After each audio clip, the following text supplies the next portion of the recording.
My name is Afsane. I'm now 63 years old, but the story I'm going to tell you happened when I was only 10. It was the year everything changed.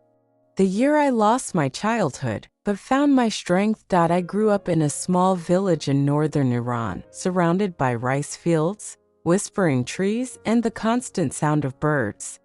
My parents both worked hard. My mother was a teacher, and my father worked at the local mill. We weren't rich, but we were happy, or so I thought.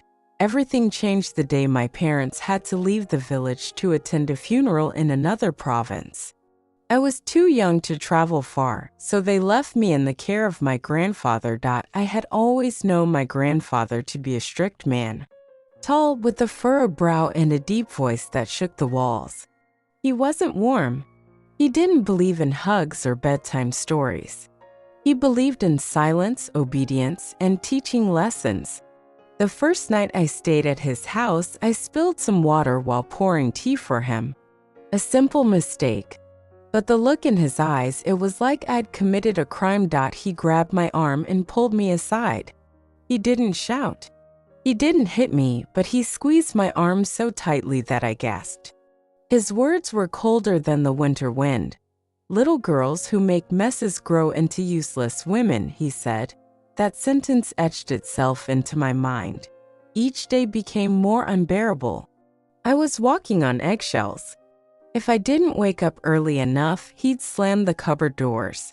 If I forgot to clean the kettle, he'd mutter terrible things under his breath. But the worst part wasn't what he said or did, it was the way he made me feel.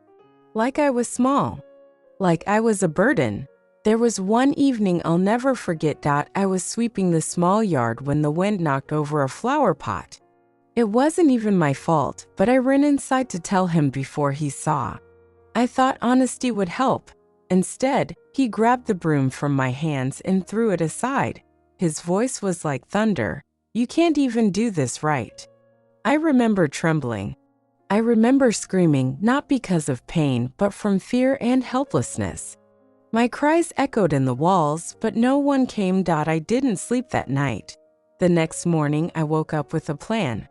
I packed my little school bag, only a notebook, a scarf, and a small piece of dried bread, and I ran. I didn't know where I was going, just that I had to get away.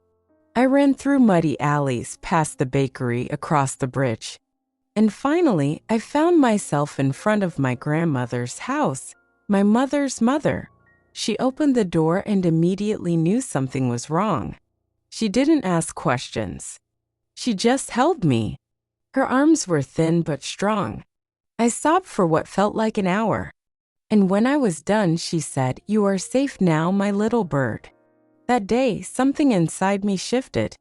I realized that silence only gives power to cruelty. That fear grows in darkness but shrinks in the light. And most of all, I realized I had a voice. When my parents returned, my grandmother told them everything. My father was shocked. He had never known the truth about his own father's harshness. My mother cried. But what mattered most was that they believed me. They stood by me. I never stayed with my grandfather again. Years later, when I became a mother myself, I promised I would never let fear rule my home. I taught my children to speak, to feel, to cry, and to ask questions.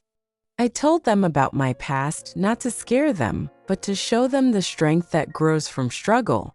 Now, as a grandmother, I tell this story not for pity, but for power, because maybe there's a little girl or boy out there right now feeling small, feeling voiceless, and I want them to know your voice matters, your pain matters, and you can break the cycle. If this story touched your heart, please support our channel by liking the video, subscribing, and turning on the notification bell. We share real stories that deserve to be heard. Thank you for being here.